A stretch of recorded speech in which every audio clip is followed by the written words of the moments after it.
Fikus nepatrí medzi náročné izbové rastliny. Napriek tomu treba poznať podmienky jeho pestovania. Táto rastlina potrebuje výdatnú a pravidelnú zálievku a miesto, ktoré je chránené pred silnými slnečnými lúčmi. Dariť sa jej bude na svetlom stanovišti bez priameho slnka. Pozor tiež na prievan, ktorý fikus neznáša.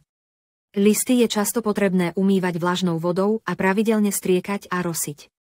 Vášmu fikusu tiež prospeje, ak ho počas vegetačného obdobia každý týždeň prihnojíte roztokom minerálneho alebo organického hnojiva. Prezimuje pri teplote 14 až 20 stupňov Celzia.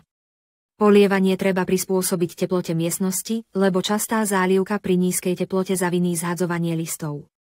Keď chcete, aby sa rastlina rozkonárila, skráte jej vrchol asi o 20 až 25 cm.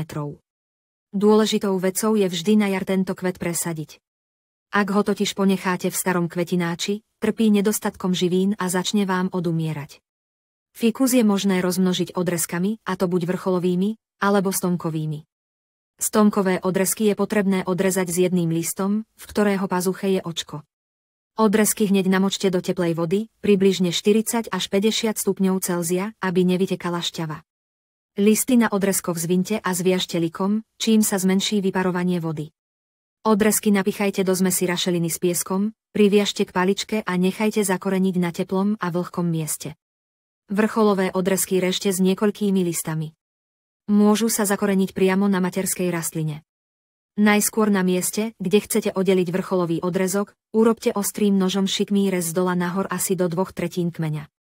Priestor medzi reznými plochami vyplňte machom a zaviažte igelitom na udržanie stálej vlhkosti. Keď začnú cez mach prerastať korene, vrcholec odrežte a zasaďte do črepníka.